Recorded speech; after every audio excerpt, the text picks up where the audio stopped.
낭만서점 123회 시작합니다. 안녕하세요. 제주소년 박경환입니다. 안녕하세요. 평론스는 허입니다.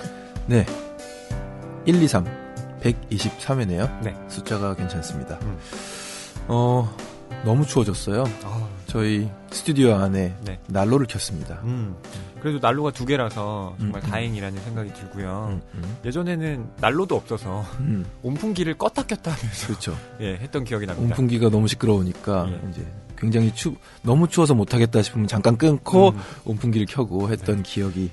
정희연 작가님과 할 때 예. 창고 같은 스튜디오였거든요. 그렇죠. 정희연 작가님 손이 어셔가지고 아이고, 여기 좀 깔고 앉고 하셔야 되는데. 네, 그런 고생을 했던 기억이 네. 나네요. 참 낭만서점을 진행하며 겨울을 맞는 것이 벌써 두 번째예요. 네. 네. 정희연 작가님 뭐 이야기가 나왔으니까 저희 바로 공연 홍보 좀 할까요? 네네. 네. 12월 15일이죠. 정희연 작가님이 가장 오래 기다리셨습니다. 네. 이 기획이 시작된 건 7월부터인데 네. 정희연 작가님 그리고 뮤지션 랄라 스윗 함께 북콘서트를 엽니다. 네. 그레이트 토크 위드 낭만서점이죠. 네. 정희연 작가님과 또 오랜만에 뵙게 될 것 같은데요. 여러분 지금 티켓 판매 중이니까 많이 또 관심 갖고 여러분들 와주시면 감사하겠습니다. 네. 그동안 많은 작가님들과 함께 했지만 저희 또 셋의 케미가 있지 않겠습니까? 그렇죠. 예, 낭만서점 뭐 100회 특집에도 나와주시고 이전 진행자이시기도 하고 하니까 나눌 이야기가 많을 것 같습니다. 네. 많이 찾아와 주세요. 저희 댓글 소개해드릴게요. 네, 된 사람 되기님입니다. 빨간 책방, 소라소리, 김영하 작가, 라디오 문학관에 이어 듣게 된 낭만서점 좋습니다. 제 아이들 세대 두 젊은이들이 나누는 인생 이야기들이 건전하고 깊이 있게 느껴지며 우리 사회에 희망을 봅니다. 고맙습니다. 앞으로도 계속 들을게요. 네. 저희 그러니까 부모님 세대의 네. 연배이신 것 같아요.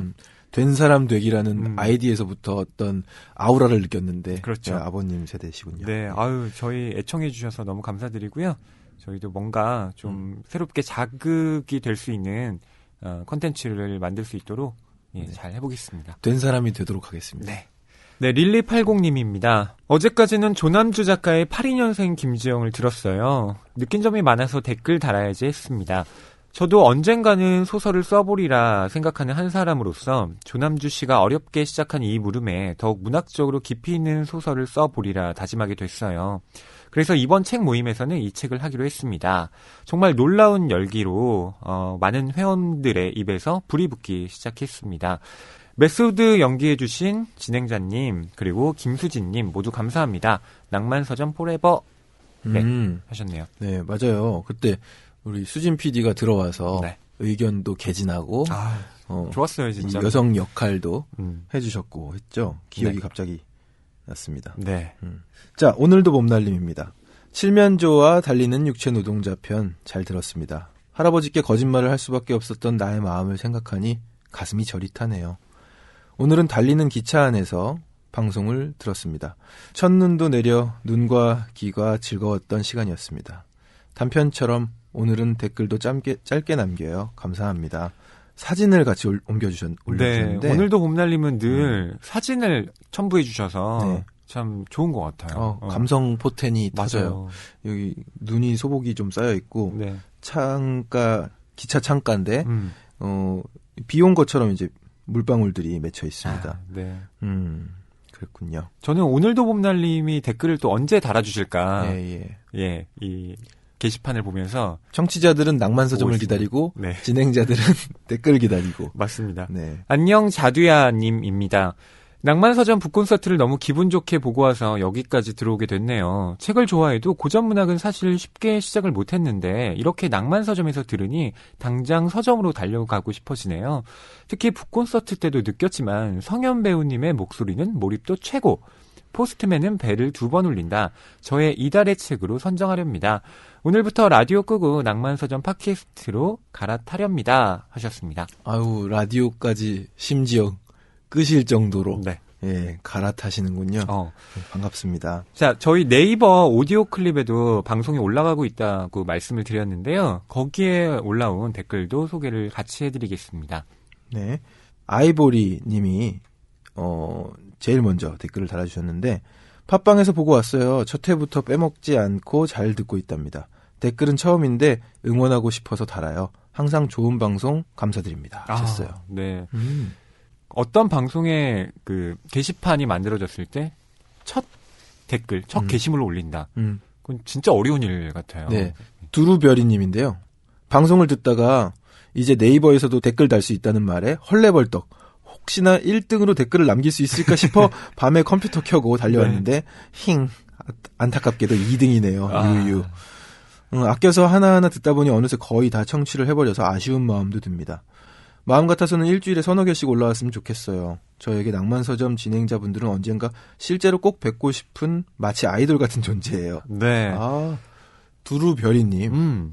꼭 뵙고 싶네요. 그러니까요. 네. 저희 12월 달에 한번 놀러 오시죠. 그러니까 아이돌 취급을 해주시다니요. 네, 저희 12월 15일 날 공연하는데 이날 뵈면 너무 좋을 것 같은데요. 네. 네, 그럼 저희 댓글 남겨주신 분들 책 선물 드리겠습니다. 네, 아이보리님, 두루별이님, 네, 그리고 된사람 되기님, 안녕 자두야님까지 네 분께 책 선물 보내드리려고 하거든요. 선물 받으실 주소를 북뉴스골뱅이 교보북.co.kr로 이메일 남겨주세요.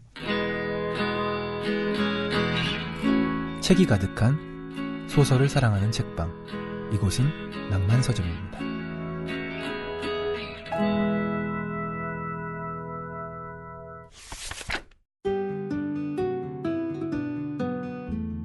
이번 주 출판계 브리핑입니다.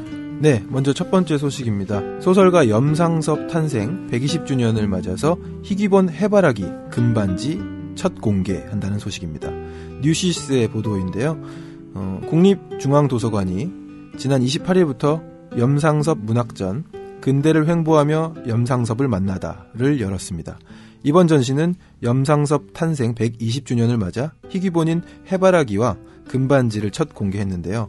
이종호 성균관대 국어국문학과 교수는 염상섭은 표본실의 청개구리, 3대 등으로 알려져 있지만 이외의 작품 세계나 그의 삶에 대해서는 덜 알려져 있다며 국립중앙도서관에서는 그간 근대 문학 자료를 꾸준히 수집해왔고 희귀 자료를 이번에 최초로 공개하게 됐다고 밝혔습니다. 네, 횡보 염상섭 교과서에서 여러분들 다 배운 작가지만 네. 이 작가는 정말 거인입니다. 정말 많이 들어본 이 작품명. 네. 표본실의 청개구리. 네. 3대. 네, 이런 작품들 분명히 이제 수능을 대비하며 열심히 읽었던 기억이 나는데. 네. 그 거인이라고 말씀드린 이유가 뭐 이런 문학사의 남은 작품을 쓰기도 했지만 작품 활동을 거의 쉰 적이 없어요. 아하. 네. 정말 많은 작품을 썼습니다. 어떻게 한 사람이 이렇게 많은 작품을 쓸 수 있지? 할 정도로요. 그렇군요. 네. 근데 이 뉴스에도 언급된 성균관대 교수님의 말씀처럼 네. 그의 삶에 대해서는 좀 덜 알려져 있다는 게 맞는 것 같아요. 저도 별다른 정보가 없어서 궁금해집니다. 네. 가보고 싶네요. 네, 두 번째 소식입니다. 문화예술발전 유공자에 조정래 작가 등이 선정됐다라는 소식입니다. 서울경제의 보도인데요. 소설가 조정래, 현대미술가 김그림을 비롯한 35명의 문화예술인이 2017년 문화예술발전 유공자로 선정이 됐습니다. 문화체육관광부는 조정래, 김그림 작가 외에 미나작가 송규태, 국악인 고 이상규 씨 등 4명이 은관문화훈장을 받는다고 밝혔는데요. 조정래 작가는 태백산맥, 아리랑, 한강 등 치열한 역사인식으로 부패한 권력에 대한 비판과 민중에 대한 신뢰를 담아낸 소설들로 한국 현대문학의 지평을 넓힌 공로를 인정받았습니다. 네, 조정래 작가님의 작품은 저희가 최근까지는 아니죠. 조금 많이 흘렀는데 네. 풀꽃도 꽃이다 다룬 적 있죠. 네, 이상 이번 주 출판계 브리핑이었습니다. 네, 이번 낭만서점 123회는 레일라 슬리마니 작가의 달콤한 노래라는 장편을 다룹니다. 네. 오랜만에 좀 장편인 것 같기도 하고요. 네. 우리 단편을 좀 많이 다뤘죠, 그동안. 레일라 슬리마니라는 작가. 저에게는 또 좀 생소한데 프랑스의 젊은 작가더군요. 네, 한국에는 처음 번역이 됐고요. 이 달콤한 노래가 공쿠르상이라고 프랑스의 최고 권위의 문학상을 수상하면서 한국에도 알려지게 됐죠. 네, 한국에 오셨네요. 네. 그리고 허희 씨가 북토크 진행을 하셨어요. 네. 여기 주고받은 어떤 이야기들 인터뷰가 여기 추격돼서 올라와 있네요. 맞습니다. 네, 원래는 주한 프랑스 문화원에서 레일라 슬리마니 작가가 한국에 온 첫날 저와 대담을 진행하는 거였는데요. 네. 이후에 그 서울도서관에서 한 번 더 저를 불러가지고 한 번 더 했군요. 네, 갑자기 잡힌 거예요, 그럼? 네, 갑자기 잡혔습니다. 허희 평론가님이 너무 마음에 들었던 거 아니에요? 레일라 슬리마니 작가님이 본인이 단독 강연을 하는 것보다 대담자와 함께 이야기를 하는 게 좋겠다라고 해서 어제 말해본 그 사람 잘 통하던데 다시 불러달라 이런 것 같은데 지금? 그렇진 않은 것 같아요. 네, 아니 저는 불러주셔서 너무 감사했는데 그렇군요. 똑같은 얘기를 한 건 아니었고 주한 프랑스 문화원에서는 이제 좀 개략적인 전반적인 이야기를 좀 했다면 서울도서관에서는 작품 자체에 대한 질문을 많이 했습니다. 네.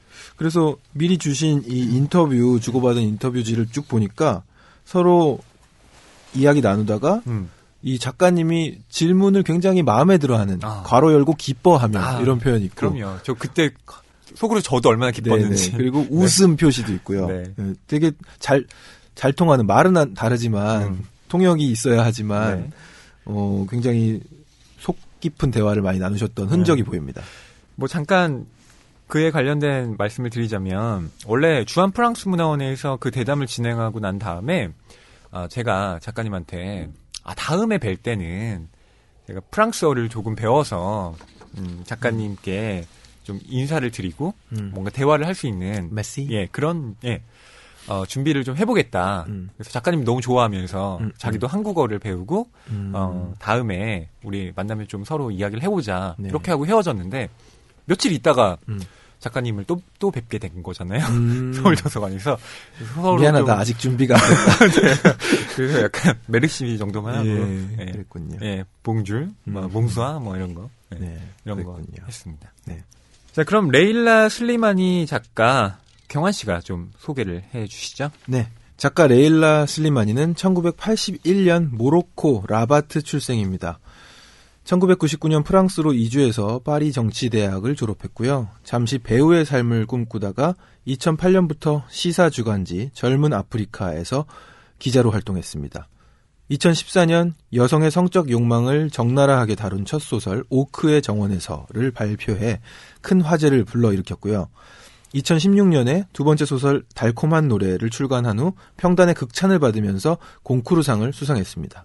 이 책은 수상 전부터 독자들의 열렬한 호응을 받으면서 1년 만에 35만 부가량 판매되었다고 합니다. 슬리마니는 프랑스와즈 사강을 잇는 프랑스 문학의 스타로 부상했고요.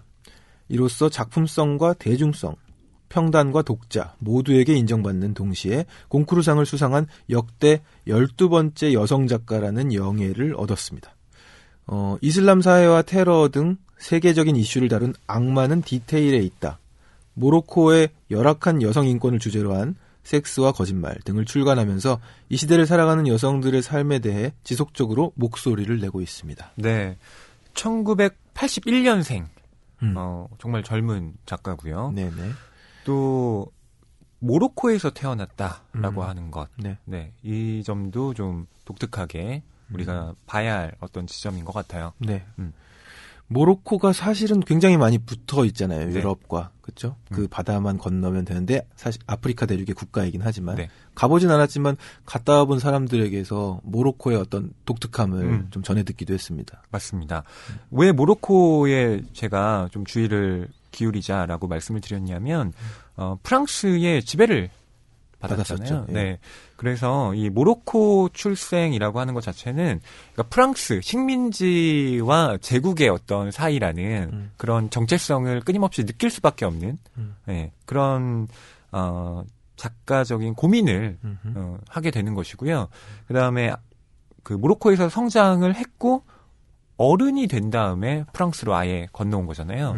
그래서 저는 그때 레일라 슬리마니 작가를 만났을 때 그런 점이 궁금하더라고요. 그러니까 당신의 언어적 정체성이라고 하는 것, 그리고 프랑스에 대해서 갖고 있는 생각들, 이런 게 궁금해서 많이 물어봤던 기억이 납니다. 저는 이 레일라 슬리마니 작가의 어떤 출생과 양력을 보면서 까미 생각도 나더라고요. 까미, 알베르 까미도 알제리 출생으로 해서 프랑스에서 활동을 했잖아요. 맞습니다. 어떤 그런 역경을 딛고 이뤄내거나 이렇게 언어도 다양하게 사용하고 한 네. 작가들 나름의 어떤 천재성 같은 게 또 있는 것인가 하는 생각도 해봤습니다. 우선 주변인으로서 중심을 볼 수 있다라는 네, 그런 시각의 확장을 예, 좀 해볼 수가 있다고 말씀을 드릴 수 있을 것 그러네요. 같아요. 네. 네. 프랑스 내에서 그냥 태어났다면 프랑스가 잘 안 보일 수도 있잖아요. 그렇죠. 네. 맞아요. 근데 오히려 주변부에서 태어났기 때문에 프랑스의 중심 안으로 편입해 들어오면서 여러 가지 차별이나 예, 그런 것들과 맞설 수밖에 없죠. 아하. 레일라 슬리마니 작가는 이제 99년에 프랑스로 이주했다고 말씀을 드렸는데 제가 그때 여쭤봤을 때는 아예 프랑스어를 모국어라고 생각을 하셨다고 해요. 그래서 프랑스어가 본인의 언어적 정체성에 가장 많은 영향을 끼친 언어라고 이야기를 했고요. 그래서 모로코에서도 뭐 프랑스어를 사용했겠군요. 네, 예. 맞습니다. 파리 정치대학을 졸업했다라고 말씀을 드렸는데 우리가 프랑스 대학하면 보통 바칼로레아라는 논술 시험을 치고 뭐 파리 1대학, 파리 2대학 뭐 이런 식으로 대학에는 바칼로레아만 통과하면 집에서 가까운 쪽으로 네, 이렇게 배정된다라고 네, 알고 프랑스 있잖아요. 교육이 예, 그렇게 되죠. 네. 그게 맞긴 한데 프랑스도 엘리트 교육기관이 따로 존재합니다. 네. 그러니까 어떤 게 있냐면 파리 고등사범학교라는 곳이 있어요. 그게 우리가 알고 있는 유명한 철학자들은 다 거기 출신입니다. 뭐 사르트르, 네. 그렇군요. 푸코, 데리다, 네 이런 아, 말만 들어봤던 동창이에요, 그들이. 예, 파리 고등사범학교 출신입니다. 네. 그쪽은 애초에 바칼로레아만 통과하면 들어갈 수 있는 대학이 아니라 특별한 고등교육기관을 거쳐서 아주 소수만 선발을 하게 돼 있거든요. 네, 정말 그들은 이제 인문학계의 최고 엘리트라고 할 수가 있고요. 이 파리 정치대학은 정치계의 엘리트를 양성하는 곳입니다. 네, 그래서 들어가기가 정말 힘든 대학으로 손꼽히죠. 다 그런 게 있구나. 네, 예. 있더라고요, 프랑스에. 다 이렇게 똑같이 해놓은 것처럼 제도적으로 보였는데 그 위에 또 있군요. 네. 예. 제가 이 말씀을 왜 드리냐면 레일라 슬리마니 작가가 한국에 이렇게 내한을 하게 됐을 때요. 원래는 당연히 그냥 콩쿠르상을 수상한 작가로 오는 거였는데 프랑스에 여러분 대통령이 이번에 마크롱이라고 맞아요. 아주 젊은 대통령이 아주 젊은 대통령. 예, 당선이 됐죠. 근데 연상의 아내분. 맞습니다. 되시고. 예. 예, 정말 세계적으로 화제가 됐는데 그 마크롱 대통령이 레일라 슬리마니 작가를 프랑스어 지능 특사 프랑코포니라고 하는 그 대사에 해당하는 예, 그런 직급에 임명을 했습니다. 어머. 네. 81년생인데. 그렇죠. 그러니까 대사관, 그러니까 대사급이에요. 네네. 이분이 그렇게 오신 겁니다. 그러네요. 네, 그래서 여러 가지 활동을 했는데 대통령 특사로 됐는데 제가 궁금했던 거예요. 무슨 인연이 있을까? 두 사람이 파리 정치대학 같이 나왔더라고요. 같이 나왔구나. 네. 그 인연이 있더라고요. 네네. 그래서 그러면 뭐 학창 시절도 함께 보낸 정도로 가까운 건가요? 아니면은 그냥 좀 선배겠죠? 선배겠죠. 훨씬 선배겠죠. 네. 예. 근데 그 파리 정치대학이라고 하는 이 대학이 뭐 시라크 대통령을 비롯해서 프랑스의 어떤 정치 인맥들이 다 얽혀 있는 곳이라고 예, 하더라고요. 네. 작가 레일라 슬리마니의 양력 중에서 독특한 것이 또 배우의 삶을 꿈꿨어요. 아, 네. 네. 연기를 했어도 마스크가 굉장히 멋있어서 여기 딱 책날개에 보이거든요. 네. 연기자로서도 어울린다는 느낌을 받는데 네. 연기를 계속하진 않으셨군요. 꿈을 꾸다가 접으셨어요. 그 연기자들이 갖고 있는 어떤 개성이라고 하는 게 있잖아요. 그게 저도 이렇게 딱 뵀을 때 그 아우라 같은 게 있더라고요. 근데 여쭤봤더니 연기자는 감독이 너무 왈가왈부 이렇게 시키는 게 많다. 그래서 자기는 그게 좀 마음에 안 들어서 좀 빨리 그만두셨다고 하더라고요. 그래서 자유롭게 뭔가 할 수 있는 작가의 길을 택했다라고 했고요. 배우를 그만둔 다음에는 젊은 아프리카라고 하는 시사 주간지에서 기자로 활동을 하기도 했고요. 예. 이후에는 이제 전업 작가의 길로 들어서게 된 거죠. 네. 근데 좀 아쉬운 건 이 슬리마니 작가의 작품 중에 한국에 달콤한 노래 한 권만 번역이 됐다는 거예요. 네. 어쩐지 좀 낯이 익지가 않다고 생각했고 여기 지금 소개됐던 이 달콤한 노래 전 작품, 여성의 성적 욕망을 적나라하게 다룬 첫 소설, 오크의 정원에서 궁금합니다. 네, 이 많이 화제가 책이, 됐다고도 얘기가 되던데. 네, 그 달콤한 노래가 출간된 출판사 야르떼 북21에서 곧 출간이 된다고 해요. 그렇군요. 네. 오히려 이전 작품인데 나중에 출간되는군요. 네. 그리고 이건 여러분께도 퀴즈를 좀 드리고 싶은 건데 네. 보통 문학상에는 다 상금이 있잖아요. 네. 노벨 문학상도 뭐 몇억 원의 상금이 걸려 있고요. 콩쿠르상에는 얼마의 상금이 있는지 아세요? 이게 퀴즈인가요? 네. 경환 씨 혹시 얼마라고 생각하십니까? 콩쿠르상. 노벨 문학상을 언급하셨으니 뭐 거기에 버금가는 금액인가요? 대략 얼마일까요? 넘어서나요? 네. 근데 뭐 프랑스 최고권이 문학상이잖아요. 최고권이. 네. 근데 노벨 문학상도 얼마인지는 몰라서 어차피 제가 계산이 안 되는 단위이기 때문에 얼마인가요? 예, 정확히 말씀드리면 콩쿠르상의 상금은 10유로입니다. 10유로. 네. 한국 돈으로 10,000원. 정말요? 네. 이거 되게 놀라운 사실이죠. 네. 진짜입니다. 왜 10,000원을 주지? 그러니까 상금 자체가 뭐 대단한 상은 아니라는 거예요. 예. 그러니까 그거보다는 문학적 권위를 높게 사는 상인데, 뭐 그렇다 그래서 작가한테 금전적인 이익이 전혀 돌아가지 않느냐 그런 건 아니고요. 콩쿠르상에 선정이 되면 그 다음날 바로 그 책이 프랑스 문화권의 베스트셀러로 올라가 버립니다. 네. 그래서 그 인쇄 수입이 또 어마어마한 거죠. 그럼에도 불구하고 권위가 떨어지지 않는 것도 멋있게 느껴지네요. 상금과는 상관없다. 상금과 상관없다. 네. 제가 10유로 받아서 뭐 하셨냐고 물어봤거든요. 그랬더니 액자에 고이 넣어서 보관하고 계시대요. 그 지폐는 또 특별한 지폐가 네. 되는군요. 같은 10유로긴 하지만. 네, 그럼 2016년에 콩쿠르상을 받은 달콤한 노래의 줄거리를 제가 말씀드리겠습니다. 네. 루이즈라는 이름을 가진 보모가 자신이 돌보던 어린 남매 밀라와 아당이라는 이 아이들을 살해하는 끔찍한 사건이 프랑스에서 벌어집니다. 범행을 저지른 루이즈는 곧바로 자살을 기도했고요. 의식불명 상태가 되었는데 진상을 밝혀내기 위해 경찰은 이 어린 남매의 부모, 이 부모의 이름은 폴과 미리암인데요. 이 사람들을 비롯해 루이즈와 얽힌 사람들을 신문합니다. 그러면서 완벽한 보모라고 믿었던 루이즈의 비밀이 조금씩 드러나게 되죠. 하지만 달콤한 노래는 루이즈에 대한 모든 것을 다 말해주지는 않습니다. 독자는 여러 인물들의 증언과 기억을 조각조각 연결해서 루이즈를 둘러싼 진실을 스스로 찾아가야만 합니다. 그래서 이 소설을 손에 들면 그 미궁에서 좀처럼 헤어나기가 쉽지가 않죠. 네.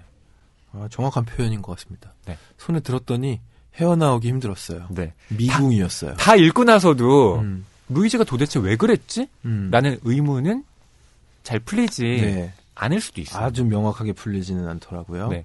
하지만 달콤한 노래는 루이즈에 대한 모든 것을 다 말해주지는 않습니다. 독자는 여러 인물의 증언과 기억을 조각조각 연결해서 루이즈를 둘러싼 진실을 스스로 찾아가야만 하죠.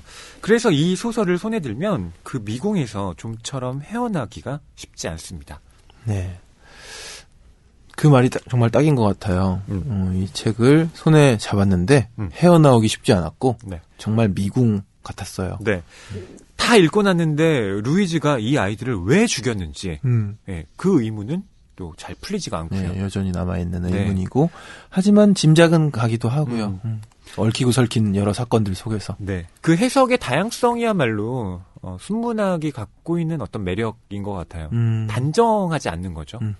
이건 A다, 이건 B다 라고 하는 건 별로 좋은 문학의 그 어떤 방식은 아닌 것 같아요.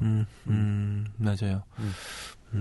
음악으로 따지면은 노래가 막 진행되다가 짠 끝나는 것과 스르르 하면서 좀 경험해보지 못한 마침을 하는 그런 매력의 차이가 있는 것 같습니다. 네.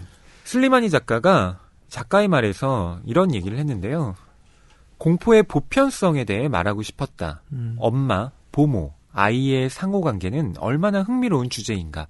부모와 아이의 애착관계, 그걸 보는 엄마의 감정, 또 엄마와 아이의 관계에 대해 보모가 느끼는 감정까지 모든 엄마의 이야기라고 생각했다.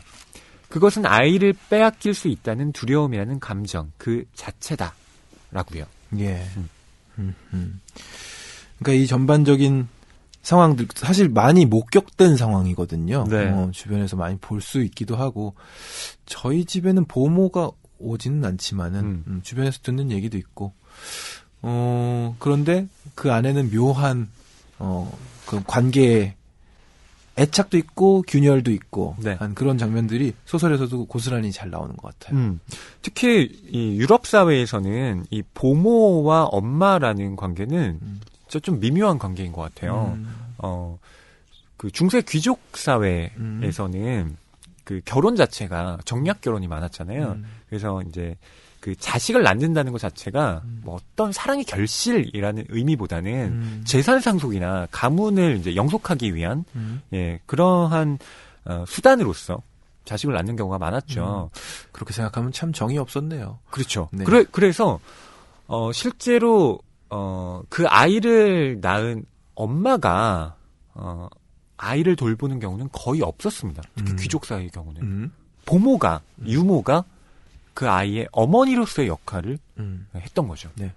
우리가 경험했던 소설 중에 갑자기 스쳐 지나갔는데 골짜기의 백합 네. 갑자기 떠오르네요. 그렇죠. 네. 그런 서술들이 좀 나왔었죠. 예. 그렇습니다. 엄마 미리암은 변호사.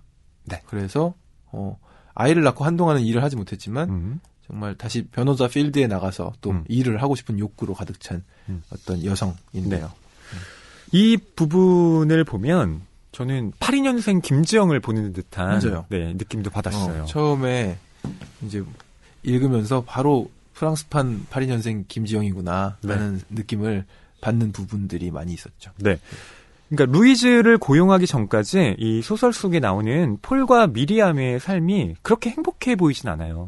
특히나 이 아내인 미리암의 경우는 내가 왜 집에서 애들만 봐야 하지? 네, 이런 불만으로 가득 차 있고요. 남편은 그런 아내를 이해하려 하지 않습니다. 오히려 남편은 아내한테 이런 말을 합니다. 나는 애들 크는 걸 보고 싶은데 당신은 집에 있으니까 애들 크는 걸 다 볼 수 있잖아. 당신이 행복한 거지. 이렇게 말을 해요. 누가 그런 얘기 하더라고요. 애를 키우고 이제 낳고 여성분한테 들은 건데 예. 남편이 이제 출근하면서 당신은 좋겠다. 애들이랑 하루 종일 같이 그러니까 그렇게 폴이 얘기하잖아요 지금. 맞아요. 진짜 이거는 이렇게 얘기하면 안 되잖아요. 근데 사실 저도 밖으로 나가면서 그런 감정이 드는 건 사실이거든요. 그러니까 얄밉게 말하고 싶어서 그런 말을 한 건 아닌데 정말 얄밉게 들릴 것 같아요. 예. 네. 얄미움을 넘어섰죠. 왜냐하면 미리암은 아이를 낳고 나서 어떻게 보면 극심한 우울 증세에 지금 시달리고 있잖아요. 네. 변호사 활동을 하던 사람이 이제 완전히 독박 육아라고 하죠. 네, 자기의 커리어를 완전히 포기한 채 아이의 육아에만 매달려야 하는 거니까요. 예. 네. 그렇습니다. 그런 힘든 그 이제 육아 초기를 겪고 나서 변화가 찾아오죠. 네. 아까도 말씀드렸던 보모 네. 루이스가 집에 들어오게 됩니다. 네, 맞습니다. 이 루이즈를 면접할 때 그 전에 이제 루이즈뿐만 아니라 여러 명의 사람들을 이렇게 후보로 삼고 이야기를 나누잖아요. 근데 여기에 보면 미묘한 프랑스 내의 어떤 그 차별, 인종 문제 이런 것도 드러납니다. 네. 자유, 평등, 박애의 그 모토를 가진 프랑스의 어떤 정신이 무색할 만큼 네. 이런 또 대화가 오가는구나. 네. 읽으면서 느꼈는데요. 예, 여기에 정확하게 언급은 되지 않지만 미리암이 아랍계 출신으로 나와요. 네. 그런데 그 보모를 구할 때 자기와 같은 그 아랍계 출신 보모는 구하려고 하지 않습니다. 그러니까 그러한 어떤 그 인종적인 연대, 자기한테 기대려고 하는 이른바 동족의식 이런 것들을 미리암이 계속 그 거부합니다. 이런 것들을 보면 같은 지역의 출신이라고 해도 그런 어떤 불화의 싹이나 이런 것들이 이 프랑스 사회 내에 그러니까 내재하고 있는 네네. 거라고 볼 수가 있죠. 그러니까 저는 이런 서술이 조금 낯설었어요. 프랑스에서는 어느 정도 해결된 문제로 느껴졌거든요. 오히려 이런 예민한 부분은 미국 사회에서 네. 이렇게 많이 두드러진다든지 뭐 그런 걸 목격한 것 같은데 조금 낯설면서도 또 그렇게 있구나 하는 걸 느끼면서 읽었어요. 그렇죠. 더 아이러니한 건 본인이 아랍계 출신이지만 같은 아랍계를 불신하고 있다라는 것. 이 점도. 이게 오베라는 남자에서도 이런 비슷한 맞습니다. 상황 나왔었잖아요. 네. 이민자들에 대해서 불만을 가지고 있죠, 오베가. 네. 네. 자, 그럼 이쯤에서 여러분께 달콤한 노래의 내용을 좀 읽어드릴까 싶어요. 첫 부분부터가 충격적으로 시작합니다. 이렇게까지도 충격적으로 시작하는 소설 오랜만입니다. 그쵸. 우리 현기증 정도 됐을 때 이렇게 시작했던 것 같은데. 네. 예. 이 첫 번째 챕터를 여러분들이 딱 듣고 나시면 이 소설의 분위기가 대략 어떤 것인지 짐작을 하실 텐데요. 지금부터 읽어드릴게요. 아기가 죽었다. 단 몇 초 만에. 고통은 없었다고 의사가 분명하게 말했다. 장난감 더미 위에 부유하듯 너부러진 아기를 회색 커버 안에 누이고 뼈마디가 비틀어진 몸 위로 지퍼를 채웠다. 여자아이는 구급대가 도착했을 때 아직 살아있었다. 그 아이는 사나운 짐승처럼 맞서 싸웠다. 싸움의 흔적들, 아이의 말랑한 손톱 아래 박힌 살점들이 발견되었다. 병원으로 이송되는 구급차 안에서 아이는 몸부림쳤고 경련으로 꿈틀거렸다. 두 눈을 부릅뜬 모습이 애타게 공기를 찾는 것 같았다. 목구멍에는 피가 가득했다. 폐에 구멍이 났고 파란색 서랍장에 머리를 심하게 부딪혔다. 범죄 현장이 사진으로 찍혔다. 경찰은 지문을 채취하고 욕실과 아이들의 방의 크기를 측정했다. 바닥에 깔린 공주 카펫에는 피가 스며들어 있었다. 기저귀 때는 반쯤 뒤집힌 채 나뒹굴었다. 장난감들은 투명 봉지 속에 밀봉돼 수거되었다. 파란색 서랍장도 재판에 쓰일 것이다. 아이들 어머니는 쇼크 상태였다. 구급대원들이 그렇게 말했고 경찰들이 따라서 그렇게 말했으며 기자들이 그렇게 썼다. 아이들이 쓰러져 있던 방에 들어서면서 그녀는 비명을, 저 깊은 곳에서 올라오는 비명을, 어미 늑대의 울부짖음을 내질렀다. 사방의 벽이 흔들렸다. 어둠이 내려 5월의 이날을 덮쳤다. 그녀는 토했고 토사물로 옷이 엉망인 채 방에 웅크려 앉아 미친 듯이 딸꾹질하고 있는 모습으로 경찰에 발견되었다. 그녀는 허파가 갈갈이 찢겨나가도록 울부짖었다. 구급대원이 머리로 신호를 보내자 사람들은 발버둥치며 저항하는 그녀를 일으켜 세웠다. 그들은 천천히 그녀를 들어 올렸고 구급대의 젊은 여자 인턴이 진정제를 처방했다. 인턴 연수를 시작한 첫 달이었다. 다른 여자, 그 여자도 구해야 했다. 똑같은 직업의식을 가지고 똑같이 공정하게. 그 여자는 죽지 못했다. 죽음, 그것을 다른 이에게 주는 일만 해냈다. 그녀는 칼로 자기 두 팔목을 그었고 자기 목에 칼을 꽂았다. 난간이 달린 아기 침대 가에서 그녀는 의식을 잃었다. 그들은 그녀를 일으켜 맥박과 혈압을 쟀다. 인턴이 손으로 목을 누른 상태로 그녀를 들것에 눕혔다. 건물 아래 이웃 사람들이 모여 있었다. 주로 여자들이었다. 곧 학교에 아이들을 데리러 갈 시간이었다. 여자들은 울어서 부은 눈으로 구급차를 쳐다본다. 여자들은 눈물을 흘리고 무슨 일인지 알고 싶어한다. 까치발을 딛는다. 경찰 저지선 너머에서 요란하게 사이렌을 울리며 출발하는 구급차 안에서 무슨 일이 벌어지는지 보려고 한다. 귀갯말로 서로 정보를 주고받는다. 벌써 소문이 돈다. 아이들에게 나쁜 일이 일어났다. 이것은 19 오트빌가의 근사한 아파트이다. 같은 건물 주민들이 마주치면 서로 모르는 사이여도 상냥하게 인사를 나누는 그런 곳이다. 마세 씨네 집은 5층이다. 이 건물에서 가장 작은 집이다. 폴과 미리암은 둘째 아이가 태어나자 거실 중앙에 가벽을 설치했다. 그들은 거리로 난 창과 부엌 사이 좁은 공간에서만 잔다. 미리암은 여러 가지 색이 섞인 가구들과 베르베르 카펫을 좋아한다. 벽에는 일본 판화들을 걸어놓았다. 그녀는 오늘 평소보다 일찍 집에 돌아왔다. 회의를 빨리 마쳤고 서류 검토는 내일로 미뤘다. 그녀는 7호선 접의자에 앉아서 아이들을 깜짝 놀라게 해줄 생각을 하고 있었다. 집에 가는 길에 빵집에 들렀다. 바게트 하나와 아이들에게 줄 디저트, 보모에게 줄 오렌지 케이크를 샀다. 보모가 제일 좋아하는 것이었다.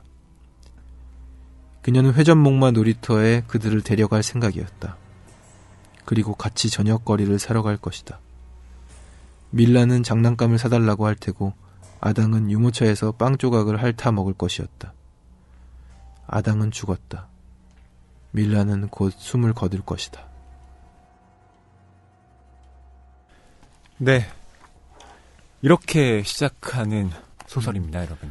소설을 다 읽고 나서 다시 첫 장면을 읽으니까 너무 마음이 아프고 네.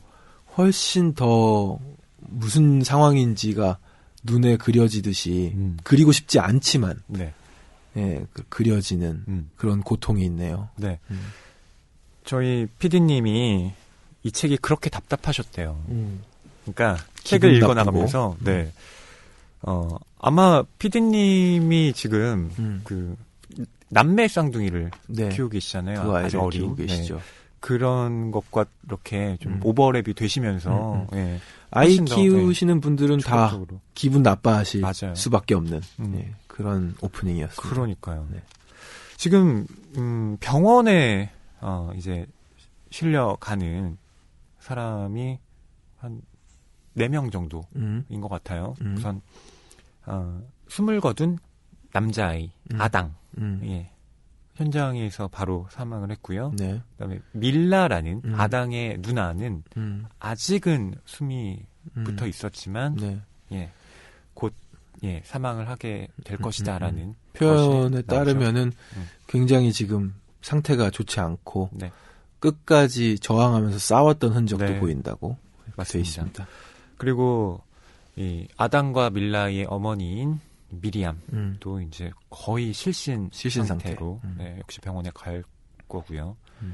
그리고 마지막으로 네, 이 모든 일을 벌인 보모죠. 보모. 예, 루이즈. 루이즈는 이 아이들을 살해하고 난 다음 자살 기도를 합니다. 예. 목에도 자기가 칼을 찔렀고 배에도 찔렀고 네. 했는데 죽지 못했어요. 다른 사람들에게 죽음을 주는 일만 했다. 이런 네. 서술이 있었습니다. 그렇기 때문에 루이즈가 도대체 왜 그랬느냐는 답을 해줄 수가 없는 상황이 돼버린 거예요. 예. 그녀는 재판에도 나올 수 없고 그녀는 아마 의식불명 상태로 예, 소설이 이제 계속 나오지만 주변의 정황들 그리고 주변 인물들의 이야기를 통해서만 루이즈가 어떻게 이런 일을 저지르게 됐는가 이런 것들을 우리는 유추할 수밖에 없습니다. 예.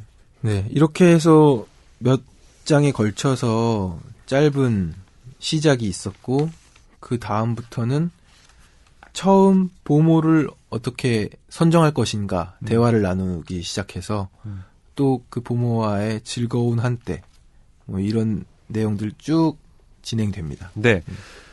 그러니까 루이즈라는 사람이 얼마나 완벽한 보모인가가 여기에 서술이 되어 있어요. 이 루이즈는 시간을 어긴 적도 없고요. 아이들만 돌보지도 않습니다. 집안일까지 다 해요. 그것도 완벽하게, 깨끗하게 요리도 합니다.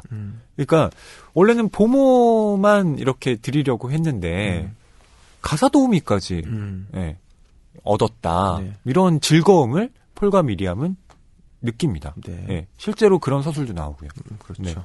그래서 주변 사람들한테 자랑하기도 하고요. 보모가 음식도 너무 잘하니까 사람들도 초대해가지고 파티도 열고요. 네. 예. 이게 원래는 또 여유가 있을 때 원래 하던 건데 아이들이 태어남으로 인해서 좀 누리지 못했던 생활이잖아요. 맞습니다. 다시 누릴 수 있다는 즐거움이 그들을 이제 그들이 그렇게 즐거워하고 있는 거죠. 근데 소설 앞부분에 보면 조금 이상하게 느껴지는 장면들이 있긴 합니다. 루이즈가 처음에 폴과 미리암의 집에 고용이 됐을 때 첫 출근을 하잖아요. 그런데 밤에 잠을 이루지 못합니다. 그러면서 이렇게 그 이른 시간에 첫 차가 다닐 무렵에 바로 그 폴과 미리암의 집으로 갑니다. 네. 그래서 그 앞에 카페에서 뭐 차도 마시고 좀 하다가 아주 일찍 예, 그들의 집에 이제 출근을 하게 되죠. 너무너무 출근하고 싶은 사람인 네. 거예요. 그러니까 이건 다시 말씀드리면 루이즈라는 사람한테는 자기 생활이라는 게 존재하지 않는다라는 거예요. 그러니까 그녀가 지금 이제 원룸에 살고 있잖아요. 혼자 거주를 하고 있는데 그녀는 혼자 있는 시간을 거의 견디지 못하는 사람처럼 보여요. 네. 그러니까 텅 빈 사람처럼 보인다고 할까요? 네. 그렇죠. 네. 우리 지금 요즘에 우리나라에서는 이런 얘기도 좀 유행하잖아요. 일퇴. 그게 뭐죠? 일찍 일퇴? 퇴근. 아, 칼퇴. 그게 네. 일퇴예요? 예, 예. 네. 그래서 퇴근 후에 자기 시간을 갖는 것을 확보하고자 네. 열심히 우린 노력하는데 반대예요, 이 사람은. 네. 뭐 야근을 불사하고요. 야근이라고 생각도 안 하는 것 같고 즐거워하고 네. 이제 또 다시 아침 일찍 오는 모습도 보이고. 그러니까 자기의 존재의 증명을 부모 일을 통해서 하는 겁니다. 네. 이게 어느 정도냐면 이 루이즈가 자기가 낳은 딸이 있잖아요. 네. 스테파니라고. 근데 이 스테파니한테는 이 밀라와 아당한테 하듯이 그리고 지금까지 그녀가 돌본 아이들에게 하듯이 그런 헌신적인 돌봄을 하지 않는 것처럼 보여요. 네. 네. 스테파니에 대한 정보는 소설 중간중간에 나와요. 네. 그래서 모아서 이제 짐작을 해야 되는 건데 스테파니가 학교에서 퇴학 처분을 받는 일도 네. 있었고요. 그런 것을 못 견뎌하는 이 루이즈, 엄마 루이즈의 모습도 나왔죠. 못 견뎌 할 뿐만 아니라 문제적인 행동도 많이 했죠. 네. 예. 그러니까 일에서는 완벽한데 정작 가정에서는 그 일만큼의 어떤 행동들을 하지 못하는 이 루이즈라는 사람이 도대체 무엇을 원하면서 살고 있는 걸까? 네, 이런 질문을 독자로 하여금 불러일으키게 만들고요. 네. 그다음에 이 루이즈 같은 경우는 어떤 완벽한 가정이라고 하는 걸 본인이 만들기보다는 어떤 가정에 편입됨으로써 그 완벽한 이상향을 좀 만들려고 하는 그런 타입의 사람인 것 같아요. 네. 집착적인 면이 있는 것 같아요. 일단 자기 가사일까지 하면서 그걸 그렇게 완벽하게 해내는 모습을 보면은 그리고 엄청 무거운 것도 엄청 막 확확 들고요. 예. 이걸 혼자 했어? 그러면 혼자 했다 그러고 뭐 대단해 보이기도 하면서 좀 소름 끼치기도 하는 그런 캐릭터예요. 맞습니다. 그런데 이 루이즈에 대해서 폴과 미리암은 어쨌든 너무나 만족을 했고 나중에는 휴가를 떠나는데 루이즈에게 함께 가자라는 제안을 합니다. 네, 이게 또 쉬운 일은 아니잖아요. 네, 사실. 위험해 보이죠. 그 제안 자체가 좀 술 취해서 술김에 나온 제안이었는데 그래서 폴 입장에서는 다시 또 아내한테 혼날 줄 알았는데 그땐 또 별로 그런 제스처도 없고 결국 같이 가요. 네. 그러니까 제가 이때 레일라 슬리마니 작가한테 이런 질문을 했어요. 이 루이즈가 타인과 내밀하게 어떤 삶을 공유할 만한 그런 지점이 없는 사람이잖아요. 소설에는 이제 자신의 방을 가져본 적이 없다라는 표현으로도 나오는데, 근데 이 달콤한 노래에서는 그 루이즈가 폴과 미리암의 가정에 너무 깊숙하게 들어가는 어떤 실수를 저질렀기 때문에. 그러니까 그때의 실수라는 건 원래 어느 정도의 거리라는 게 필요한데 사람에게는 그걸 루이즈도 그 거리를 확보하는데 실패했고 그다음에 폴과 미리암 역시 루이즈가 너무나 친밀했기 때문에 어떤 보모라는 존재가 아니라 그냥 우리 가족의 일원으로서 생각하게 만들었는데 사실은 그건 계약 관계가 해지되면 언제든지 끝날 수 있는 예, 그런 또 관계이기도 한 거잖아요. 그러니까 루이즈는 나는 이 사람들과 말하자면 하나의 가족이라고 생각했는데 어느 순간 이 사람들과 이제 떨어져야 한다. 이 사람들이 나를 해고한다. 라고 하면 그때의 어떤 박탈감 이런 것들을 견디지 못하게 되는 게 아닌가. 그러니까 어떻게 보면 이 소설은 타자와의 관계의 거리를 어떻게 조절해야 하는가 그거에 대해서 말하고 있는 것이 아닌가. 제가 슬리마니 작가한테 이런 질문을 했거든요. 그랬더니 기뻐하며 가로 열고 기뻐하며 그렇습니다. 이렇게 말씀하셨다는 거예요. 잠깐 그 인터뷰 기사를 말씀드리면 네. 제 소설은 서로 다른 사람과 계층, 문화 사이의 경계에 대한 소설입니다. 이 경계는 좋든 나쁘든 여러 이유로 허물어져 결국에는 소실됩니다. 하지만 인간에게는 누구나 자신만의 내밀한 공간이 필요하고 그 공간이 있어 차이나 다름을 인정할 수 있는 것입니다. 물론 주변인과 함께 공유하며 사랑을 나누는 공간도 있지만 말이에요. 라고요. 사랑을 나누는 공간도 있다고 하면서 가로 열고 웃음 있어요. 맞습니다. 네. 그러니까 이 루이즈가 어떤 자기가 그 이룰 수 없는 꿈을 꾸게 된 건 본인의 망상적인 성격도 있지만 폴과 미리암도 예, 그렇게 어떤 그 여지라고 할까요? 네. 예, 그런 가능성을 너무 루이즈한테 많이 열어줬던 거죠. 저는 그 부분에서도 좀 위험하게 느껴지더라고요. 같이 휴가 갔잖아요. 네. 근데 폴이 수영을 가르쳐줘요. 루이즈한테. 그러면서 이렇게 수영을 가르쳐주다 보니까 어떤 신체 부위에 손을 대는 장면도 나오고 뭐 어떻게 좀 위험해지는 건가 하는데 또 그런 쪽으로 위험해지지는 않더라고요. 네. 아무튼 그만큼 허물이 없었다는 거고. 맞습니다. 그리고 어느 날 잘 미리 얘기해주지 못했는데 시어머니 쪽에 가서 아이들이 한 일주일을 살아야 하는, 그러니까 루이즈에게는 강제 휴가가 예. 주어지는데 루이즈가 그걸 너무 싫어하죠. 네. 아이들과 떨어져 있기를 싫어합니다. 그 섬뜩한 표정 같은 게 또 표현이 됩니다. 맞습니다. 자, 그럼 여러분 루이즈의 생각이 궁금하시죠? 서술자가 루이즈가 어떤 생각을 하고 있는지 쓴 챕터가 있습니다. 물론 이게 완전히 정확하다 이렇게 이야기하기에는 좀 의심스러운 부분도 있어요. 과연 루이즈가 진짜로 이런 생각을 했나? 이거야말로 재구성된 어떤 서술자의 관점이 아닌가? 우리는 의심을 충분히 해볼 수 있지만 여튼 루이즈의 어떤 마음을 이 챕터를 통해서 좀 짐작해 볼 수 있지 않을까 싶은데요. 루이즈가 지금 출근을 못하는 그런 상황에 처합니다. 그렇게 출근을 좋아하는 루이즈가. 예. 몸이 아프기 때문인데 앓고 있는 동안 루이즈는 악몽을 꿉니다. 그 악몽이 어떤 내용이었는지 그리고 루이즈가 이제 어떻게 다시 출근을 하게 되는지 쓰여 있는 장면을 지금부터 읽어드릴게요.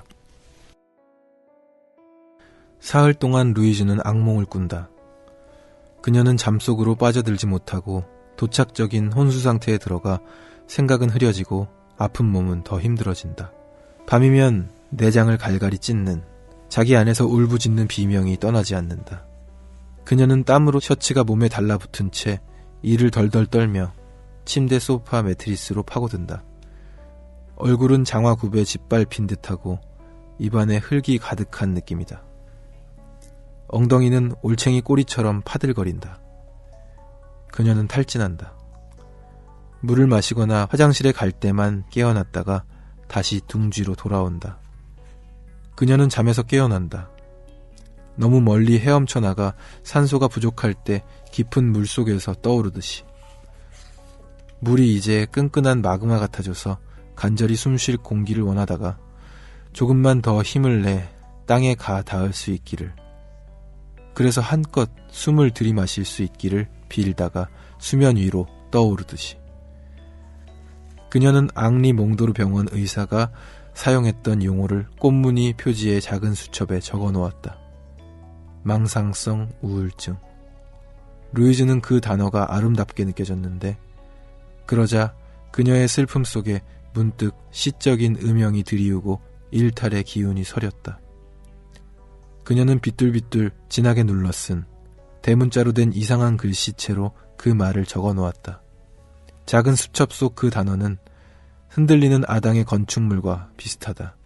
아당은 오로지 무너지는 것을 보며 기뻐하기 위해 나무 토막들을 쌓는다. 처음으로 그녀는 늙는다는 것에 대해 생각한다. 몸에 고장이 나기 시작하고 조금만 움직여도 뼛속까지 느껴지는 통증을 생각한다. 늘어가는 병원비, 그리고 유리창이 더러운 아파트에서 알아 누워 보내는 병든 노년의 불안. 그것은 강박증이 된다. 그녀는 이곳이 끔찍하게 싫다. 샤워실에서 나는 곰팡이 냄새가 그녀를 떠나지 않는다. 그녀는 입속까지 그것을 느낀다. 모든 이음새, 모든 틈새를 녹색 곰팡이가 가득 메우고 있는데 아무리 미친 듯이 문질러 없애봤자 밤사이 더 무성하게 피어오른다. 몸속에서 증오가 솟아오른다. 증오는 그녀에게로 와서 노예근성과 어린아이 같은 낙관을 저지한다. 모든 것을 흐려놓는다. 그녀는 슬프고 혼란스러운 꿈속으로 빨려 들어간다. 다른 이들의 내밀한 삶. 그녀는 절대 가질 권리가 없는 내밀한 삶을 너무 많이 보고 너무 많이 들었다는 느낌이 그녀의 머릿속을 맴돈다. 그녀는 한 번도 자기 방을 가져보지 못했다. 괴로운 사흘밤이 지나고 그녀는 다시 일을 할 수 있겠다는 느낌이 든다. 살이 빠지고 어린아이 같은 얼굴이 창백하고 헬쑥한 게 마치 매질이라도 당한 것처럼 길쭉해졌다. 그녀는 머리를 빗고 화장을 한다. 보랏빛 눈꺼풀 위에 섀도를 바르며 마음을 가라앉힌다. 아침 7시 30분 그녀가 오트빌가 아파트 현관문을 연다. 밀라가 파란 파자마 바람으로 보모에게 달려간다. 아이는 그녀에게 뛰어올라 품에 안긴다. 어머니 품에서 아당이 몸부림을 친다. 그는 루이즈의 목소리를 들었고 그녀의 파우더 냄새를 알아차렸고 바닥에서 나는 가벼운 발소리를 알아들었다. 그가 작은 손으로 어머니의 상체를 밀치자 어머니는 미소 지으며 자기 아이를 루이즈의 다정한 품에 내어준다. 네. 루이즈가 지금 사흘밤을 앓는 동안 예, 여러 악몽을 꿨고요. 그리고 늙는다는 것에 대해서도 생각을 합니다. 네. 우선 노후에 대한 걱정, 그리고 어떻게 살아야 하나 이런 불안이 그녀를 사로잡고 있다는 걸 알 수가 있죠. 네. 병원 의사한테 이런 진단도 받았어요. 망상성 우울증. 네. 그 진단을 받았다는 것이 루이즈로 하여금 증상을 악화시키는 것 같은 느낌도 받습니다. 네, 네. 맞습니다. 혼자 있으면 아마 이런 우울증이 걷잡을 수 없이 더 심해질 텐데 그녀가 보모 일을 함으로써 그러니까 아이들과 만나고 그 안락한 가정에 자신이 들어가 있는 동안은 자기의 그 우울, 불안을 잠시나마 떨쳐버릴 수 있잖아요. 그래서 저는 밀라와 아당의 집에 그렇게 일찍 가는 이유가 네, 이런 이유 때문이 아닌가라는 생각이 들고요. 네. 또 이런 구절도 아주 중요하게 언급이 되어 있죠. 다른 이들의 내밀한 삶, 그녀는 절대 가질 권리가 없는 내밀한 삶을 너무 많이 보고 너무 많이 들었다는 느낌이 그녀의 머릿속을 맴돈다. 그녀는 한 번도 자기 방을 가져보지 못했다. 네. 네. 이게 자기 자신의 현실이 무엇인지를 분간할 수 없을 정도로 다른 가정에서 지내는 시간이 더 많고 네. 다른 가정의 아이들이 내 아이들인 것 마냥 예, 그렇죠. 네, 그렇게 키워나가는 이 삶. 그런데 언제든지 관계가 끊어질 수 있고 부정당할 수 있는 입장에 놓여 있는 그걸 또 인정할 수 없는 네. 망상성 우울증 증세. 네. 예. 저는 이 작품을 여러 번 읽으면서 이런 생각도 했어요. 우리가 게임을 할 때 저도 중학교 때 한참 게임에 빠졌던 적이 있거든요. 근데 그 게임을 하게 되면 잘 안 하실 것 같은 캐릭터인데 또 하셨었군요. 중학교 때 예. 열심히 했습니다. 엄청 혼났죠. 부모님한테. 네, 지금은 저는 이제 제가 게임을 한번 시작하면 빠져나올 수 없다는 성격임을 알고 있어서 이제는 아예 시작도 안 합니다만 그때는 게임을 하게 되면 그 현실에서 나오기가 싫더라고요. 그러니까 게임 중독 업계에 걸린 많은 사람들이 아마 저와 비슷한 경험을 했던 게 아닌가 싶은데, 이 현실이 너무 비루한 거예요. 네. 내가 지금 발 딛고 있는 이 땅은 나는 뭐 아무것도 가진 것도 없고, 나는 뭔가를 해야만 하고, 예, 되게 힘든데, 게임 안에서는 저는 뭔가 행복한, 예, 아주 쉽게 뭔가를 얻을 수 있는 그런 캐릭터로 살 수가 있는 거잖아요. 네. 근데 어떻게 보면 루이지가 자기의 원래 삶과 그다음에 봄으로서의 삶을 이렇게 분리시켜서 네. 그 봄으로서의 삶에서만 자기의 만족을 추구하는 그런 인생을 살고 있는 것 같아요. 네. 그러니까 어떻게 보면 게임 산업의 발전이라는 건 이 현실이 갈수록 추악해지고 있다라는 것과 연결이 되어 있군요. 예. 지금 이 방 안에는 네. 한 분이 더 계시긴 한데 네. 과연 그럴 것인가 또 의구심을 제시하기도 하는데 저는 공감은 갑니다. 현실의 삶이 비루하고 게임 안에서 전 스마트폰으로 체스를 몇 시간 동안 둔 적이 있어요. 네.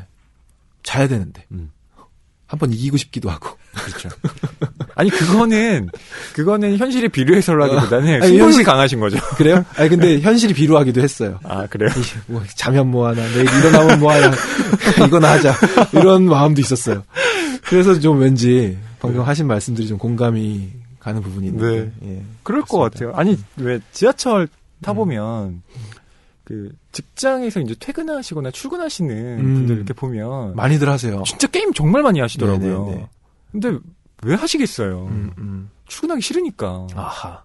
네, 그리고 이제 퇴근해서 또 빨리 이제 회사를 잊어버리고 싶으니까. 네. 맞아요. 네, 그렇죠. 그런 부분도 분명 있을 것 같습니다. 예.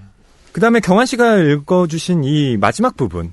루이즈가 며칠 만에 다시 출근을 했을 때, 이 아이들이 반겨주는 거 보세요. 밀라는, 그녀에게 뛰어올라 품에 안긴다. 와, 루이즈 아줌마다. 이런, 네. 대사도 있었어요. 아까 네. 허희 씨가 중간에 개입하셔서 아기 연기를 좀 하려고 그랬는데 네. 분위기 깨는 것 같다며 네. 하지 않았고요. 그렇죠.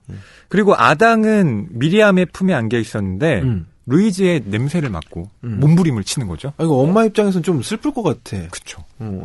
루이즈 아줌마한테 갈 거라고 이제 말도 못하는 네. 애기가 막 밀쳐내는 거예요. 근데 또 웃으면서 자기 아이를 루이즈의 다정한 품에 내어준다. 네. 이렇게 돼 있어요. 아이들의 절대적 신뢰를 받고 있는. 근데 여러분 아시다시피 저희 첫 부분에 읽어드렸죠. 네. 이 아이들을 루이즈가 참혹하게 살해한 겁니다. 참. 왜 그랬는지를 찾아가면서 사실 읽었어요. 저는 스릴러 소설 읽듯이. 네. 뭔가 기막힌 반전 내지는 어떤 사건에 꼬여있는 부분이 어디선가 탁 풀리겠지 하면서 읽었는데 이 사실을 말씀드리는 것 자체가 스포일러일 수 있는데 네. 그다지 명쾌하게 풀리지 않는다는 거. 네, 네, 맞습니다. 저는 이제 이 방송을 좀 정리하는 입장에서 여러분께 레일라 슬리마니 작가의 어머니가 내 딸이 이런 사람인 줄 몰랐다라고 했던 그 챕터를 여러분께 좀 읽어드리면 어떨까 싶어요. 레일라 슬리마니 작가가 작품을 쓰면 항상 가족들한테 보여준대요. 어머니도 이제 이 작품을 처음에 초고 상태로 읽었는데 특히나 이 장면 앞으로 저희가 읽어드릴 이 장면을 딱 보고 내 딸 머릿속에 뭐가 있는지 모르겠다. 이런 경악을 했다라고. 어머니의 소름. 네, 저한테 그때 대담해서 말씀을 하시더라고요. 그렇군요. 저도 만약 그 가장 공포스러운 부분을 하나 꼽아라라고 하면 물론 첫 부분도 참 많은 인상을 끼치는 그런 부분이긴 하지만 저는 읽어드릴 이 부분이 아닐까 싶어요. 네. 네. 잠깐 내용을 설명드리자면 루이즈가 왜 요리도 한다고 말씀드렸죠. 근데 이 루이즈가 굉장히 그 물건을 아끼는 사람입니다. 유통기한 뭐 하루 이틀 지나간 거 정도는 충분히 먹을 수 있지라고 생각하는 쪽이에요. 네. 그래서 이제 아이들한테도 그런 습관을 길러주는데 문제는 미리암은 그러니까 아이들의 엄마인 미리암은 그런 게 탐탁치 않은 거예요. 아니 뭐 저렇게까지 할 필요가 있나. 네. 근데 최근에 얼마 전 그 어느 어린이집에서 유통기한 지난 거 네. 아이들한테 먹이는 걸로도 뉴스도 나오고 그랬어요. 그래서 이 부분을 읽으면서는 저는 그런 생각도 막 스쳐 지나가더라고요. 맞습니다. 그래서 안 되는데 하는 생각. 미리암은 루이즈한테 그걸 정확하게 언급을 합니다. 절대 유통기한 지난 거 아이들한테 먹이면 안 됩니다. 예. 신신당부를 했는데 루이즈가 예, 진짜 섬뜩한 일을 벌입니다. 거의 뭐 저항하듯이. 네. 예. 루이즈의 엉뚱한 행동, 음식을 버리는 것에 대한 극도의 공포가 처음에는 그들에게 웃음을 주었다. 보모는 통조림을 싹싹 긁어 다 사용하고 아이들에게 요구르트 용기를 핥아먹게 한다. 그녀의 고용인들은 그것이 우스꽝스럽고도 감동적이라 여긴다. 남긴 음식이나 수선할 엄두가 나지 않는 밀라의 장난감을 미리암이 한밤중에 아래층에 내려다 놓는 것을 보고 폴은 놀린다. 루이즈한테 혼날까봐 겁나는 거지? 인정해. 라며 계단참까지 따라 나와 웃는다. 동네 가게들이 우편함에 넣어놓은 보통은 기계적으로 버리곤 하는 팸플릿들을 루이즈가 골똘히 들여다보는 것도 그들은 재미있어한다. 보모는 할인 쿠폰들을 모아 미리암에게 자랑스럽게 내보이는데 미리암은 부끄럽게도 그것이 한심하게 여겨진다. 게다가 남편과 아이들 앞에서 루이즈를 모범으로 삼고 있으니 말이다. 루이즈가 오라. 낭비하는 건 정말 나쁜 거야. 먹을 게 아무것도 없는 아이들도 있어. 하지만 몇 달이 지나자 이런 집착은 스트레스가 된다. 미리암은 루이즈에게 그녀의 강박증을 나무란다. 그녀의 완고함과 편집증에 대해 불평한다. 폴이 루이즈의 통제에서 벗어나야 한다고 주장하면 미리암은 뭐 쓰레기통을 마음껏 뒤지라고 그래. 내가 그녀에게 뭘 해명할 필요는 없어. 라고 확실히 말한다. 미리암은 확고한 태도를 보인다. 그녀는 루이즈에게 유통기한이 지난 음식을 아이들에게 주는 것을 금한다. 네, 딱 하루 지난 것도요. 그렇게 하세요. 이렇고 저렇고 더 말할 것도 없어요. 어느 날 저녁, 루이즈가 겨우 회복되고 있던 시기, 미리암이 늦게 귀가한 날이다. 아파트는 캄캄한 어둠 속에 잠겨있고 루이즈는 외투를 걸치고 가방을 손에 든 채 문간에서 기다리고 있다. 그녀는 겨우 작별 인사를 하고는 황급히 엘리베이터로 들어간다. 미리암은 너무 피곤해서 아무 생각도 없고 마음이 동요되지도 않는다. 그녀는 부엌에 들어가 불을 켠다. 부엌은 평소보다 더 깨끗해 보인다. 비누 냄새가 강하게 떠돈다. 냉장고 문도 깨끗이 닫혀있다. 싱크대에 아무것도 돌아다니는 것 없이 말끔하다. 환풍기에 낀 기름 자국도 없고 벽장 손잡이도 스펀지로 닦여있다. 그리고 그녀 앞에 유리창도 눈부시게 깨끗하다. 미리암이 냉장고 문을 열려는 순간 그것이 보인다. 아이들과 보모가 식사를 하는 작은 테이블 한가운데에 통닭의 뼈대가 접시 위에 놓여있다. 살 한 점 붙어있지 않은 고기에 미미한 흔적도 없는 반짝이는 뼈. 독수리가 파먹은 것 같다. 아니면 아주 작은 어떤 끈질긴 벌레가. 하여간 어떤 나쁜 벌레든가. 그녀는 고동색 뼈대를 뚫어져라 쳐다본다. 둥그런 등, 뾰족한 뼈, 매끈하고 깨끗한 척추. 넓적다리는 뜯겨있지만 날개는 관절이 비틀리고 곧 떨어질 것 같은 채로 아직 붙어있다. 광택이 나는 누르스름한 연골은 말라붙은 고름 같다. 미리암은 구멍 속으로 작은 뼈들 사이로 알맹이가 다 빠진 검은 흉곽의 텅 빈 내부를 본다. 이 뼈대에는 더 이상 고기도 내장기관도 부패하기 쉬운 어떤 것도 없지만 미리암에게 그것은 짐승의 사체, 그녀가 보는 데서 자기 부엌에서 계속 썩어가는 흉한 시체인 것 같다. 그녀는 바로 오늘 아침 분명히 저 통닭을 쓰레기통에 버렸다. 고기가 더 이상 먹을 수 없게 되어서 아이들이 먹고 탈이 날까봐 없앤 것이다. 쓰레기 봉투에 대고 접시를 흔들어서 기름덩어리로 둘러싸인 그 고기가 봉투 안으로 떨어졌던 것을 분명히 기억한다. 그것은 쓰레기통 바닥으로 둔중한 소리와 함께 떨어져 내리며 뭉개졌고 미리암은 웩 소리를 냈다. 이른 아침에 그 냄새가 그녀에게 구토증이 일게 했다. 미리암은 그 동물에 다가가 보지만 만져볼 엄두는 나지 않는다. 루이즈의 실수나 망각일 수는 없다. 농담은 더더욱 아니다. 아니, 뼈대에서는 달콤한 아몬드향 주방세제 냄새가 난다. 루이즈는 물로 여러 번 그것을 씻은 다음 복수나 불길한 토템으로 적이두었다. 얼마 후 밀라가 엄마에게 모든 것을 말해주었다. 아이는 루이지가 그들에게 손으로 고기 먹는 법을 가르쳐준 일을 이야기하며 폴짝폴짝 뛰어대고 웃는다. 아담과 밀라는 자기들 의자에 서서 뼈를 긁어먹었다. 고기가 바싹 말라 있어서 목이 매지 않도록 루이지가 환타를 큰 잔에 따라서 마시게 했다. 루이지는 뼈를 다치지 않게 하려고 무척 조심했고 통닭에서 잠시도 눈을 떼지 않았다. 그녀는 이것이 게임이며 그들이 규칙을 잘 지키면 상을 줄 거라고 말했다. 그래서 다 끝내고 나서 그들은 새콤한 사탕 2개를 얻었다.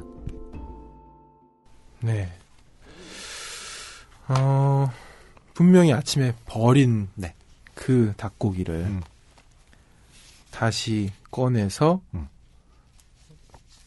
그 살코기는 이제 다 사라지고 예. 말끔하게 뼈만 남아있는 냉장고가 어떤 복수처럼 네. 냉장고에 놓여있는 것을 봤는데 그것만으로도 이제 웩을 했는데 밀라한테 이제 딸한테 자초지종을 들어보니 더 심각합니다. 네. 루이즈한테 미리암이 분명히 강하게 어필을 했잖아요. 음식 같은 경우는 예. 유통기한 지난 거 절대 주지 그런 마세요. 거 먹이지 말라고. 근데 루이즈는 그걸 대놓고 저항한 겁니다. 만약 은밀하게 그래도 나는 나의 신념이 있으니 물건을 아껴야 한다. 음식은 아껴야 한다. 그래서 아이들한테 몰래 먹이고 그 흔적을 아예 없앨 수는 있겠죠. 그러면 이게 어떤 은밀한 저항처럼 보이기도 하는데 이건 지금 그 뼈의 흔적들을 테이블 위에 그냥 다 올려놓은 거잖아요. 네. 보라고. 뭡니까 이 여자? 진짜 섬뜩한 거죠. 서서히. 네. 예. 그 프로이트의 그 정신분석학에서 이야기하는 섬뜩함, 그러니까 그 기괴함이라고 하는 건 익숙한 것의 낯설음을 뜻하거든요. 그러니까 왜 우리가 그 엘리베이터는 늘상 이용하는 공간이잖아요. 근데 거기에서 같이 탄 우리 엄마가 싹 나를 돌아보면서 내가 네 엄마로 보이니? 이렇게 할 때 느껴지는 이거 되게 옛날 그쵸? 옛날 시리즈인데. 네, 이거 공포 특급 뭐 이런 거 나온 거잖아요. 근데 엄마라는 가장 익숙한 사람 그리고 엘리베이터라는 일상의 공간 안에서 펼쳐지는 그 낯설음이야말로 진짜 우리한테 어떤 섬뜩함을 준다는 것인데 지금 이것도 그래요. 루이즈라는 내가 아주 잘 알고 있다고 생각한 사람이 전혀 이해할 수 없는 어떤 행동을 했을 때 그때 느껴지는 어떤 공포라는 건 이루 말할 수가 없겠죠. 네. 그래서 레일라 슬리마니 작가의 어머님이 이 부분을 꼽으셨군요. 네. 기괴함 베스트 1위로. 네. 내 딸이 이럴 줄은 몰랐다. 그러셨대요. 그 두 분 간에도 뭔가 어떤 미묘한 뭐 음식을 남기면 안 된다든지 어린 그럴 수도 시절에 있겠네요. 예, 뭔가가 있었을 수 있겠네요. 그것까지는 제가 여쭤보지 않았지만 그 잔상들이 남아서 어머니에게도 어떤 에피소드가 네. 이 에피소드가 특별히 손에 꼽을 만한 에피소드가 된 건지도 모르겠다는 생각이 네. 듭니다. 사실 루이즈가 좀 뭔가 위험한 사람이다라는 게 폴과 미리암도 좀 여러 군데서 느끼거든요. 근데 그 일을 그러니까 해고를 계속 이렇게 생각은 하지만 결국 실행하지 못했고 네. 이런 이제 참혹한 사건으로 이제 귀결이 되는 것인데 중간중간에 예. 깨림칙해 하면서도 서로가 편들어 주잖아요. 그러니까 네. 서로가 반대해서 편을 들잖아요. 화장시킨 일이 있었죠. 이제 네, 꼬마 밀라를 되게 짙은 화장을 하고 아빠 나 좀 봐라 이런 상황이 있었는데 폴이 너무 아빠 싫어하죠. 폴은 너무 싫어하고 기겁을 했는데 아내 미리암은 또 뭘 그런 거 가지고 그러냐고 넘어가자고 그랬었죠. 네. 그러니까 아주 작은 조짐들 그것을 어떻게 받아들일 것인가. 물론 이런 일이 진짜 안 일어났을 수도 있었겠죠. 네.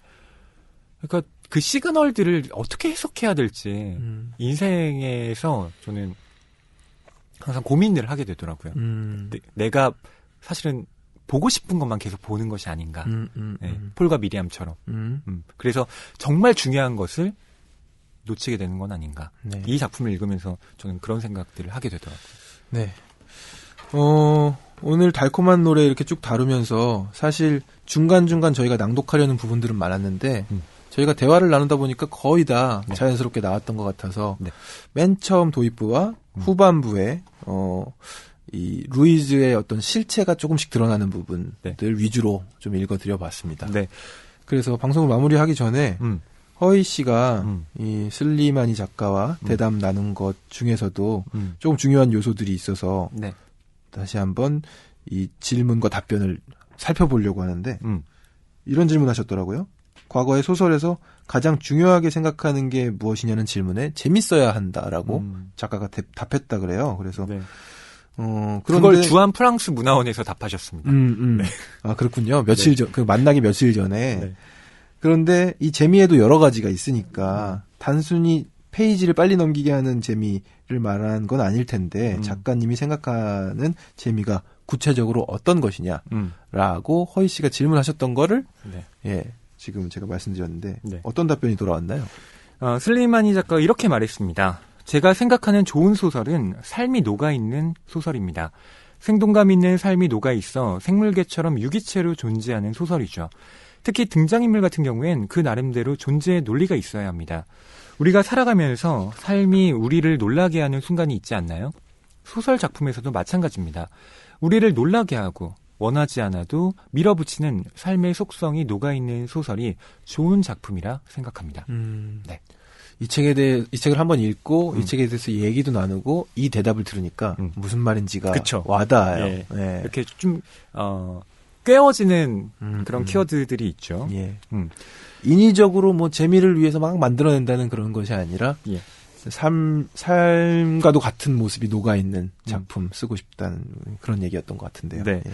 저는 여러분들이 이 작품을 읽으실 때 도대체 루이지가 왜 그랬느냐 여기에 초점을 맞추실 필요는 없다고 생각해요. 그건 이 소설을 읽는 뭐 방법 중에 하나이긴 하지만 이 소설을 즐기기에는 조금 부족한 방법이다. 맞습니다. 예. 그보다는 이 슬리마니 작가의 조언을 한번 떠올려 보실 필요가 있을 것 같아요. 예. 모든 부모는 아이를 낳게 되면 무한한 사랑과 동시에 일종의 공포도 느끼게 됩니다. 이것은 이 아이가 나를 극단적으로 필요로 하고 있다는 사실과 아이에게 무슨 일이 생기면 어떻게 될까에 대한 걱정이 만들어낸 막연한 공포입니다. 이것은 누구나 느끼는 감정으로 보편적 공포라고 할 수 있는데요. 하지만 사회 통념상 말하지 못하고 터부시하게 되는데 이 소설을 통해 어떤 방식으로든 이것과 맞닥뜨려 보고 싶었습니다. 네. 루시드 드림이라는 영화 있는데 혹시 아세요? 알죠. 고수 씨가 네. 주연하고 저 그 영화 너무 재미있으면서도 슬프게 봤거든요. 근데 거기서도 이런 공포를 이런 정말 아이를 가졌다면은 갖게 되는 막연한 공포 다루고 있었던 것 같아요. 네. 이 부분은 분명히 아이를 낳으신 분들은 공감하실 만한 네. 공포의 세계인 것 같습니다. 네. 그러니까 사랑을 주는 동시에 그것이 곧 나에게 어떤 불안과 두려움을 불러일으키기도 하다는 것. 그 양가적인 감정의 결을 좀 음미해 보시면 좋겠다. 네, 이런 추천을 드리고 싶습니다. 네. 오늘 이렇게 낭만서점 123회 달콤한 노래 아기가 죽었다라는 부제가 달려있네요. 네. 잠깐 그 부제에 대해서 말씀드리면 이게 첫 문장이 아기가 죽었다잖아요. 이거 혹시 뭐 떠오르시는 거 없습니까? 이 첫 문장에 대해서 아까 경환 씨가 얘기했던 그 알베르 까미의 예. 이방인의 첫 문장이 어머니가 죽었다로 시작을 하거든요. 네. 그러네요. 네. 그것과 상당히 연결되는 지점이 있습니다. 그거는 만나셨을 때 질문은 안 하셨어요? 그 질문은 워낙 많이 나온 인터뷰에서도 많이 나와서 제가 따로 여쭤보진 않았는데요. 그러면은 원래 쓸 때는 까미를 의식하고 쓰지 않았다고 해요. 하지만 본인이 까미의 열성적인 팬이고 자기도 모르게 그것과 비슷한 문장이 나온 것 같다라고 그렇구나. 답변을 어떤 했더라고요. 출발을 그렇게 하는 구도가 네. 예, 그렇군요. 네, 오늘 이렇게 달콤한 노래를 다뤄봤습니다. 낭만서점 123회는 이렇게 마무리하고요. 124회가 올라가기 전에 목요일날 예. 저희가 잠시 후에 또 녹음을 할 예정인 낭만서점 특별기획이 네. 업로드될 예정입니다. 지난번에도 모셨던 구한회 MD님과 네. 박혜진 평론가가 나와서 함께 꾸며줍니다. 네, 작년에 소설가 50인이 뽑은 올해의 소설로 상당히 세간의 화제가 됐잖아요. 낭만서점이라는 이름이 쏙 빠져서 네. 아쉬웠는데. 우리 기획인데. 그렇죠. 이거 원조는 우리인데. 음. 네, 그래서 저희가 이번에도 준비를 했습니다. 네. 2017년 소설가 50인이 뽑은 올해의 소설입니다. 네, 제 손에는 지금 리스트가 들려 있는데요. 스포로 막 말씀드리고 싶은데 다음 회에 말씀드리겠습니다. 네, 기대 많이 해주시고요. 저희는 다음 이 시간에 다시 찾아오겠습니다. 안녕히 계세요.